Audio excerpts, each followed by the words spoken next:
Esse é uma cápsula e nós vamos falar agora sobre a entrevista da Eliana Calmon ao programa Arena Oeste, que aconteceu ontem. O Arena Oeste, vocês sabem, aquele programa estilo Roda Viva lá que a Revista Oeste está fazendo agora, com o Augusto Nunes e vários outros repórteres, né, perguntando para uma convidada. No caso, ontem foi a Eliana Calmon.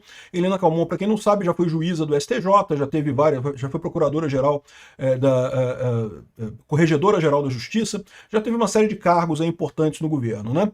E ela deu uma entrevista ontem muito interessante. Uma das coisas que ela chamou a atenção foi justamente para o fato de que talvez o motivo pelo qual o Bolsonaro foi tão odiado pelo STF, fizeram toda essa movimentação para descondenar o Lula, botar o Lula de volta no poder e tirar o Bolsonaro e coisa e tal, foi porque os ministros do STF temiam que o Bolsonaro transformasse o STF numa corte constitucional.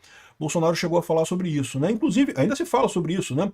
O Estadão tem nesse momento aqui, há poucos dias atrás, publicou essa matéria aqui falando sobre é hora de repensar o papel do Supremo, né? O Supremo deixaria de ser um tribunal como é hoje e passaria a ser um tribunal exclusivamente constitucional. Vamos entender o que significam essas coisas e por que o Supremo pode não ter gostado disso e se eu acho que realmente foi isso que levou ao STF a se virar contra Bolsonaro tão fortemente, né? Essa notícia foi sugerida por Peter Tomou Azulzinho no Café, Ninfeta Libertária e várias outras pessoas.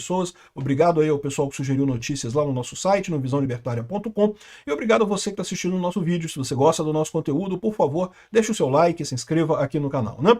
Pois bem, a Eliana Calmon é uma juíza muito respeitada no Brasil, foi a primeira juíza numa corte superior no Brasil, tem uma atuação muito reconhecida, muito importante, e hoje ela está aposentada, ela continua com o escritório dela, mas está aposentada dos tribunais superiores, né? E daí ela deu essa entrevista, porque ela deixou claro que olha só, eu não sou bolsonarista, mas eu acho que o 8 de janeiro foi justamente a finalização da narrativa para tirar Bolsonaro, ou seja, toda essa história do 8 de janeiro foi mesmo para tirar Bolsonaro, né? O que faz algum sentido. Como eu falei para vocês, durante 4 anos chamaram o Bolsonaro de golpista. O pessoal da esquerda falava, não, que Bolsonaro vai dar um golpe, que Bolsonaro é golpista, não sei o que lá, e Bolsonaro não deu golpe nenhum, Bolsonaro obedeceu ao STF, tudo que ele fez e coisa e tal, e seria muito difícil entrarem com uma ação contra ele, acusando ele de golpe, sem alguma coisa violenta, né? Evidentemente, o que aconteceu no 8 de janeiro não tem nada a ver com Bolsonaro, né? Muito menos com golpe. Não teria nenhuma lógica. É o que, aliás, ela fala aqui, né? Mas a verdade é a seguinte, eles precisavam de alguma coisa violenta, porque você não consegue acusar alguém de golpe se não tiver alguma coisa violenta. Pode perguntar para qualquer esquerdista. Se você falar para o esquerdista assim, não teve golpe, o Bolsonaro não fez nada. Ah, mas e o 8 de janeiro? É a coisa que o pessoal liga na cabeça dele com a violência. Embora não tenha nenhuma ligação do Bolsonaro com o 8 de janeiro, não tenha nenhuma ligação com nada, né? Eles tiveram que construir esse Frankenstein dessa narrativa porque eles precisavam de alguma coisa violenta para dizer que Bolsonaro tentou um golpe, né? E é isso que ela fala aqui, né? Então, deixa claro que ela não é bolsonarista, que ela não gosta do Bolsonaro, mas o 8 de janeiro foi uma forma de conseguir colocar para a nação a finalização de uma narrativa que levaria a tirar Bolsonaro das eleições de 2026. Eu não posso acreditar que no dia 8 de janeiro era um dia de golpe final, com mulheres de 73 anos, com vereador de picolé e de bandeira, né? Exatamente, uma coisa que não faz sentido nenhum aquilo ali, né? Mas mais do que isso, né? Ela fala, além dessa resposta, a jurista lembrou que o ex-presidente Jair Bolsonaro, depois de derrotado nas eleições, abriu o prazo de transição para o governo Lula, abriu a equipe de transição, nomeou ministros, nomeou militares indicados por petistas e posteriormente viajou para os Estados Unidos.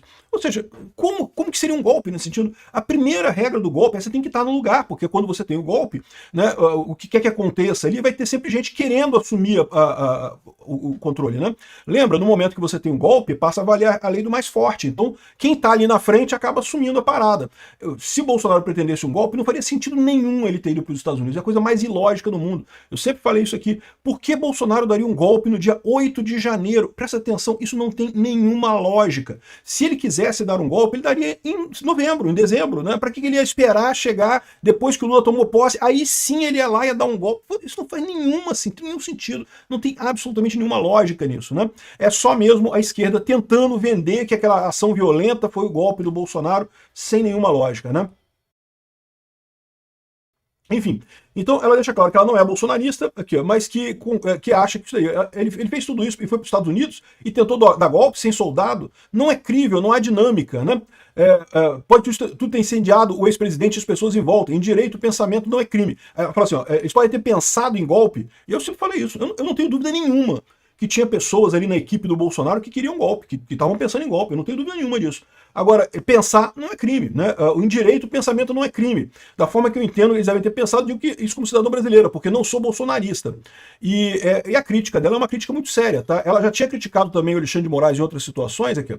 Ele aponta descontrole de Moraes e vê sentido na lei Magnitsky. Isso aqui não foi na entrevista de ontem, não. Isso aqui foi numa entrevista dela no dia 5 de agosto, né?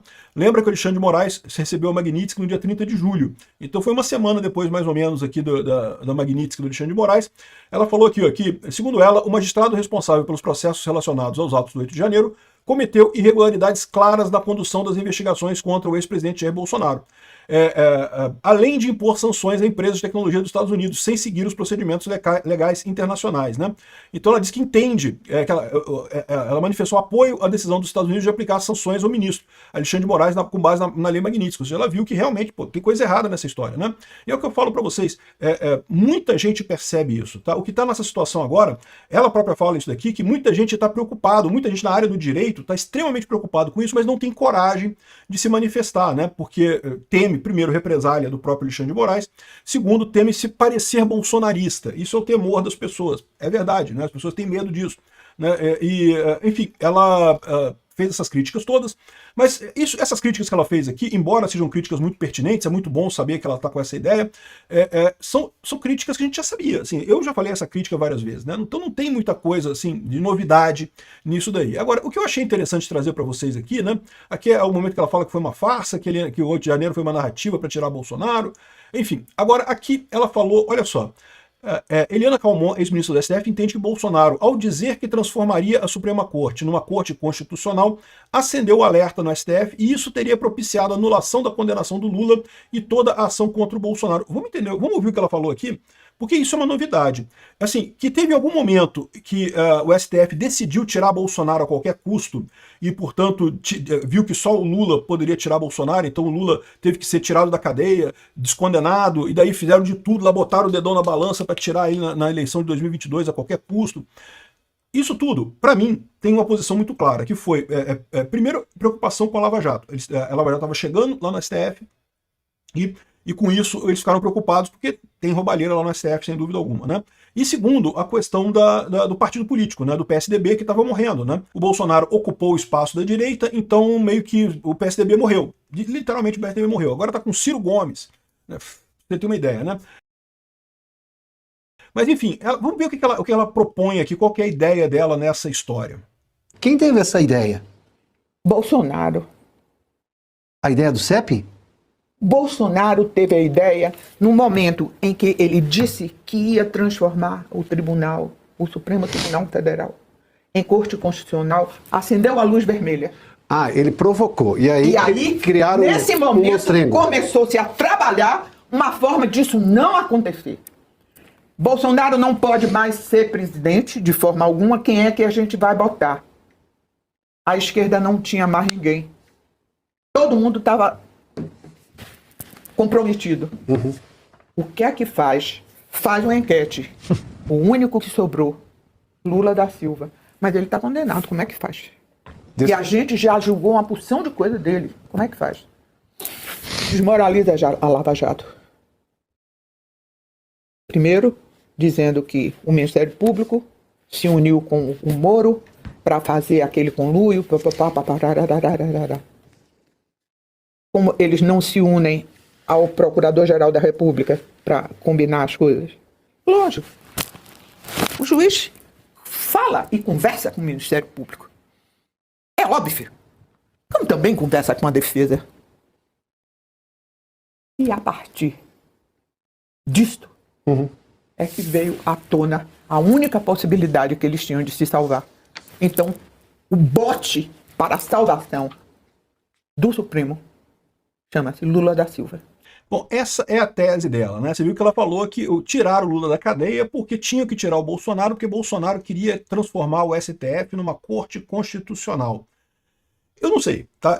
O que é uma corte constitucional, né? Isso é uma ideia que eu acho interessante, tá? Tem até essa coluna aqui do Estadão falando a mesma coisa, né? Que tá todo mundo criticando que o STF tem poder demais hoje em dia, ninguém tem dúvida disso, né? E qual que seria uma maneira de você limitar o STF? Algumas pessoas falam que tem que proibir decisão monocrática, tem que proibir isso, proibir aquilo, não sei o que lá. Mas a verdade é que a maneira mais correta seria realmente uma PEC que ressignificasse o STF como corte constitucional. O que é corte constitucional? É corte que só cuida da Constituição. Não é o caso do STF hoje. O caso do golpe, por exemplo, né? Toda essa parte de foro privilegiado, isso passaria para o STJ e o STF passaria a operar apenas em grau de recurso. Então não teria nenhuma ação originária no STF.